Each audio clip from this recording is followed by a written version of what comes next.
My client went missing after her appointment, and the clues point to me. Hey besties, it's Kayana, and today I've got a story that's gonna make your jaw drop. I thought it was just another chill Tuesday doing nails. But by midnight, I was giving a police statement. Let me walk you through May 14th, 2024, the day one of my regulars vanished. And it all pointed back to me. So the day started like any other.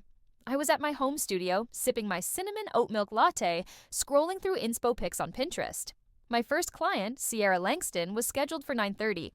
Now, Sierra wasn't just a client. She was like a friend, came in every 2 weeks, always brought Starbucks, and talked my ear off about her real estate deals. She was 27, ambitious, and low-key loaded from flipping houses. That morning, she texted, "Running 10 mins late, got caught up on a call about the Barbados property."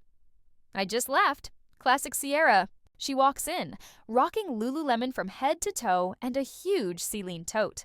We pick out a pink chrome cat-eye set with a twist, matte flames, and tiny $sign charms. She was like, "Gotta manifest the money, girl." While I worked, she talked numbers. She'd just sold a duplex for $850K and hinted about a new offshore account. That caught my ear. She joked, "Gotta stash some of it before Uncle Sam snatches it all." I didn't think much of it. Rich people say stuff like that all the time, right? We wrapped up the set. So cute, by the way. And she paid in cash, like always. A thick wad of 50s. Then she leaned in, lowered her voice, and said, "If anything happens to me, check the cloud." I laughed until I saw her face. She wasn't joking. I was like, "Girl, don't play like that." She just smiled and said, "I'm serious. You're the only one I trust." Then she left. I get a DM from her boyfriend, Marlon, asking if I'd seen Sierra. Apparently, she never made it to her meeting in Buckhead. He said her phone was going straight to voicemail. At first, I thought she just ghosted, maybe a spa day or a secret vacation. But by 8 p.m., I had a knot in my stomach, because I remembered the last thing she said to me. Check the cloud. I logged into her backup drive. She'd once given me the password to pull up inspo pics. It was still active. Y'all, there were screenshots of wire transfers, spreadsheets, emails with subject lines like "move fast before audit" and "delete after review." One file was named Tango Lux LLC, Shell or Not, and another folder was called Plan B, Dominican Exit. I didn't know what I was looking at, but it felt illegal. I did what I had to do. I called it in. They asked me every question under the sun: when I last saw her, how I knew her password, and if I knew about the money. Apparently, Sierra was under investigation by the Financial Crimes Enforcement Network, FinCEN, and the moment she left my place, she vanished. Like, poof. No security footage, no phone pings, just gone. Now, here's the plot twist. The next morning, my Venmo got a $5,000 deposit labeled Cloud Cleanup. No name, no message. I froze. Was this hush money? Was Sierra trying to cover her tracks or set me up? And if she's missing, how did someone know to send it? As of today, June 1st, 2025, Sierra Langston is still missing. The feds never confirmed if she fled or was taken. And me, I'm just the nail tech who did her last set. The one with tiny $signs. The irony, besties. Check your clients. Some of them are living whole double lives. And if someone says, "Check the cloud," you better check it twice.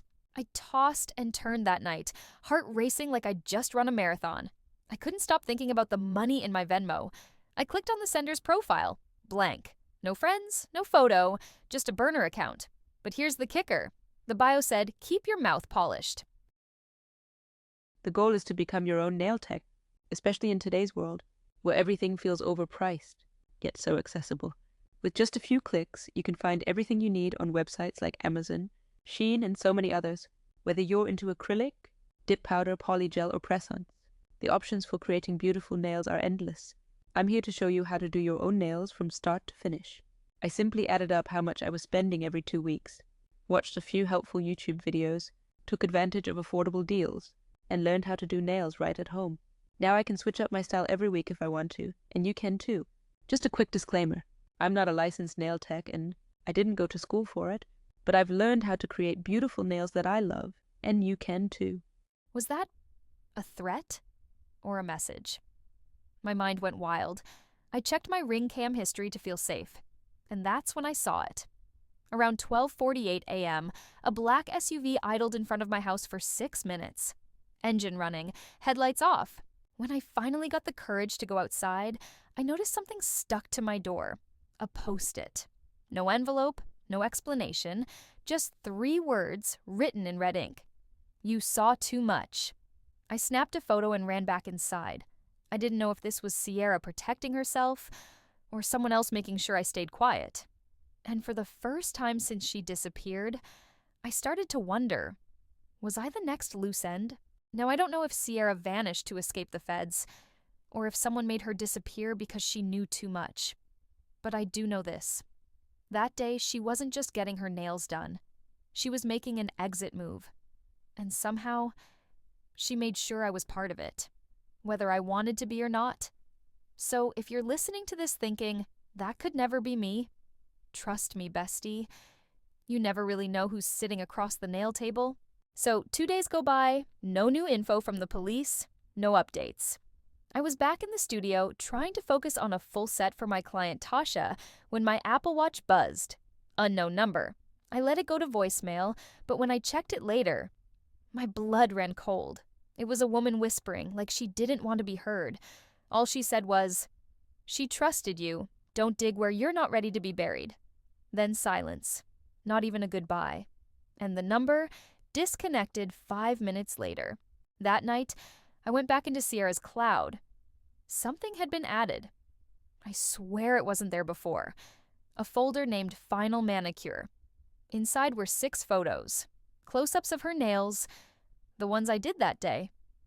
But the last photo, it was taken in the dark, lit by what looked like headlights. Her hand was resting on a car dashboard, and behind it, barely visible in the reflection of the windshield, was someone wearing a black ski mask. I zoomed in until the image distorted, but there was no mistaking it. Sierra didn't take that photo. Someone else did.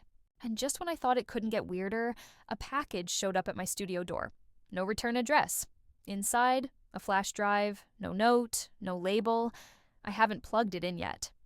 Honestly, I'm scared too. But if Sierra's alive, I think she's trying to say something. And if she's not, then someone out there is playing a very dangerous game. Either way, I know now. I'm in way deeper than a nail tech should ever be, and I have no idea who's watching me next. I plugged it into an old laptop just in case it was rigged. My hands were literally shaking. Inside was one file, a 43-second video named For Kwai, spelled exactly how Sierra used to spell my name in texts. The video started with static, then a shaky recording. It looked like a basement or some kind of bunker.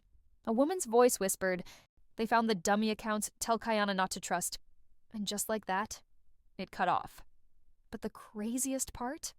I recognized the voice. It was Sierra's, and she sounded terrified. The metadata said the video was recorded 2 days after she disappeared, meaning Sierra might still be alive, somewhere. But here's the wildest part. The location tag embedded in the file said Vinings Industrial Park, a spot on the outskirts of Atlanta where they keep old, abandoned storage units and commercial warehouses. I looked it up. One of those warehouses, it's leased by a company called Tango Lux LLC, the same name I saw in her secret files. I brought everything to the detective assigned to her case, Detective Amy's. I showed him the flash drive, the metadata, the location, and you know what he said? "This isn't something you should be playing around with, Mrs. Steele." Then he confiscated the flash drive. No. I brought everything to the detective assigned to her case, Detective Amy's. I showed him the flash drive, the metadata, the location, and you know what he said? "This isn't something you should be playing around with, Ms. Steele." Then he confiscated the flash drive. No follow-up, no paperwork, nothing. But guess what? Later that night, I got a DM from a burner Instagram account. One post, no followers, just a photo of me taken through my studio window. The caption said, "He works for them." Now, I'm starting to think Sierra didn't just vanish. She orchestrated this. The messages, the files, the hidden recordings, even the video on the flash drive. It all feels like breadcrumbs she wanted me to follow. But why me? Why not her boyfriend Marlon, her lawyer, her own family? Unless she knew they couldn't be trusted. And maybe, just maybe, I was always her backup plan. I couldn't ignore it anymore. I drove out to Vining's Industrial Park, parked across the street, and scoped the place out. Rows of faded warehouses, broken security lights, and barely any traffic. Unit 47C matched the address tied to Tango Lux LLC. The loading dock door was half open. I grabbed my pepper spray and walked in, telling myself I'd just look around for a few minutes and leave. But the second I stepped inside, my phone lost signal. No bars, no Wi-Fi, nothing. And then I saw it. On the concrete floor, a pink chrome nail charm. A dollar sign. One of mine. I knelt to pick up the charm, and that's when I noticed it. A small, blinking red light behind a rusted filing cabinet. A camera. I was being recorded. I bolted out of there like my life depended on it. And maybe it did. As I got back to my car, a white van pulled slowly past me. Tinted windows, no plates. It didn't stop, but I swear I saw someone in the passenger seat holding up a phone, recording me. Not following me, not chasing me, just documenting. Like I was a part of something bigger, or maybe like I was the next target. That night, back at my place, I was too shaken to sleep. I went to grab a hoodie from my closet, and there, taped inside the sleeve, was a folded piece of paper. The handwriting? Definitely Sierra's. It said, "If you found this, they already know you've seen too much. Trust no one, not even Marlon." She had been in my house, recently. And if she was alive, that meant this wasn't just about money laundering or shell companies anymore. It was something way deeper. And now, I was in it, whether I wanted to be or not. To the channel where mystery meets nail obsession, I break down chilling cases, shocking twists, and unsolved stories you won't stop thinking about. Disclaimer: the crime stories shared on this channel are fictional and created purely for entertainment purposes.